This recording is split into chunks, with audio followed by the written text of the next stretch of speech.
नमस्कार, मैं डॉक्टर अपर्णा मयकर। जीना इसी का नाम है।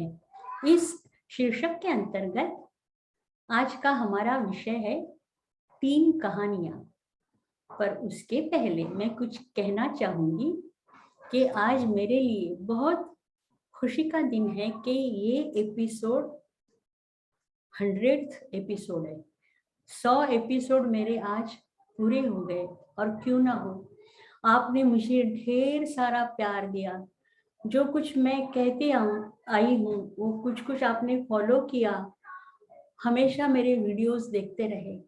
और मैं आपसे दरख्वास्त करती हूँ कि ऐसे ही प्यार बनाए रखिए। देखो, मुझे भी और फिर प्रेरणा मिलती है और कुछ नया नया सोचने की, नया करने की।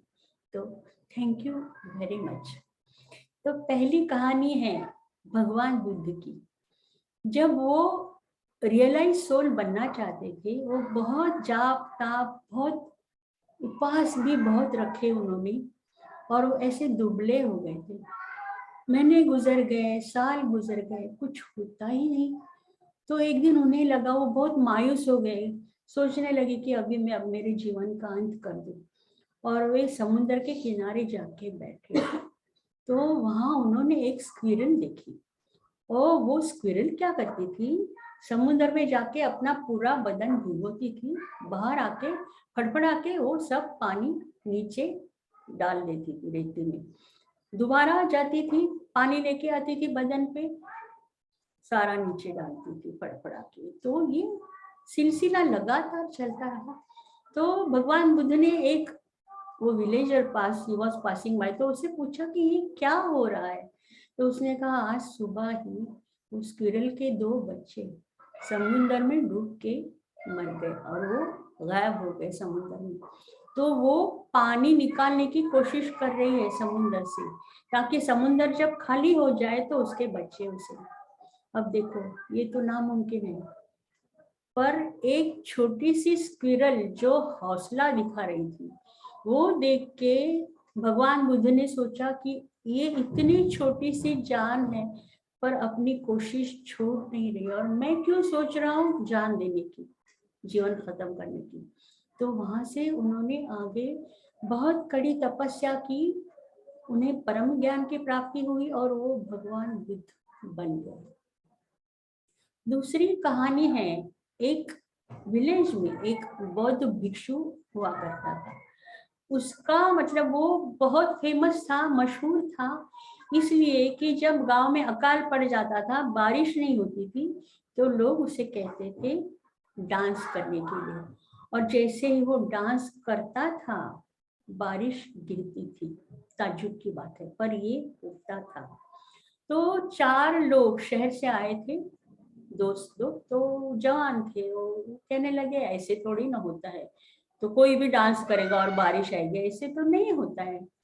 तो हम लोग करते हैं आज डांस, देखो बारिश नहीं आने वाली। और फिर उनमें से पहला जो था, उसने एक आधा घंटा डांस किया, थक गया। दूसरे ने 1 घंटा, तीसरे ने 2 घंटा, चौथे ने भी 2 घंटा डांस किया, पर कुछ बारिश के आसार नहीं थे, नजर नहीं आए। फिर उन्होंने वो भिक्षु से कहा, अभी आप डांस कीजिए, देखते क्या होता है। अब वो बौद्ध भिक्षु बड़े आनंद के साथ, बड़ा मगन होके डांस करने लगा। 1 घंटा बीत गया, 2 घंटे, 3 घंटे, 4 घंटे, 6 घंटे बीत गए। फिर भी ये उसी ही एंथुजियाज्म से डांस कर रहा था। अचानक आकाश में काले बादल घिर आए, बिजली कड़कने लगी और जोरों की मूसलाधार बारिश होने लगी। अब वो चारों लोग चौंक गए। उन्होंने पूछा कि ऐसा क्या है कि हमने कोशिश की, बारिश नहीं हुई, आपने डांस किया, बारिश आई। तो इसने कहा, ये ऐसा होता है क्योंकि जब मैं डांस करना शुरू करता हूँ, तो मेरे मन में ये विश्वास होता है, ये कॉन्फिडेंस होता है कि बारिश गिरने वाली है 100%। और मैं तब तक नाचता रहता हूँ जब तक बारिश नहीं गिरती। तो सोचो लोगों कि हमारी जिंदगी में भी हमें ऐसा ही होना चाहिए। जो कुछ भी अपना गोल है वो अचीव करने के लिए हमें लगातार कोशिश करती रहनी चाहिए, तब तक जब तक हमारा गोल हासिल नहीं होता, है ना। अब तीसरी कहानी है, एक बौद्ध भिक्षु की ही है। वो एक जंगल में से गुजर रहा था, उसको प्यास लगी, भूख लगी, तो एक झोपड़ी दिखाई दी।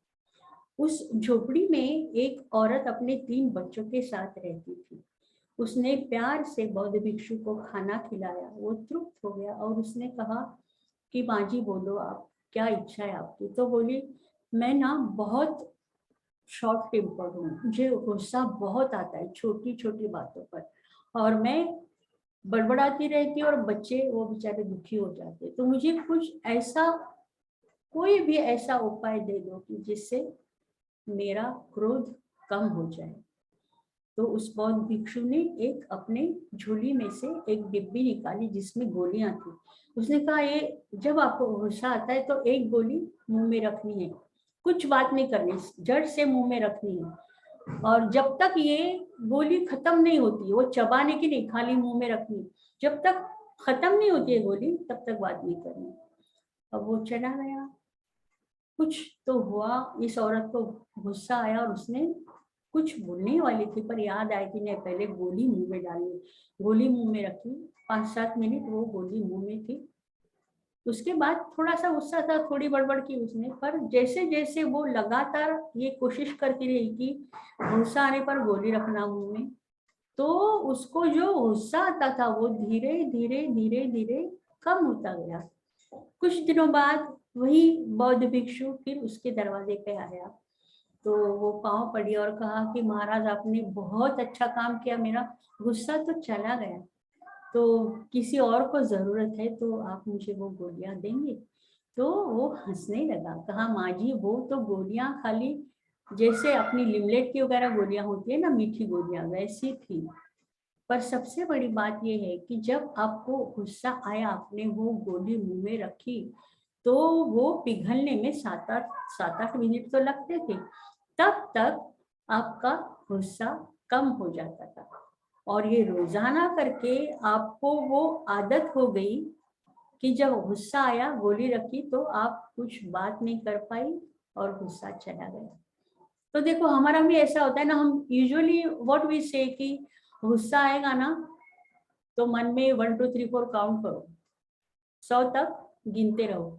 इसका मतलब क्या है, गुस्सा आएगा तो थोड़ी देर आपने बात नहीं की, वो जो वेव आती है वो बड़ी सी गुस्से की, वो धीरे धीरे कम होके निकल जाती है। तो हमारा आज का विषय यहीं पे खत्म होता। अगले हफ्ते हम मिलते नया सब्जेक्ट लेके, तब तक के लिए अलविदा।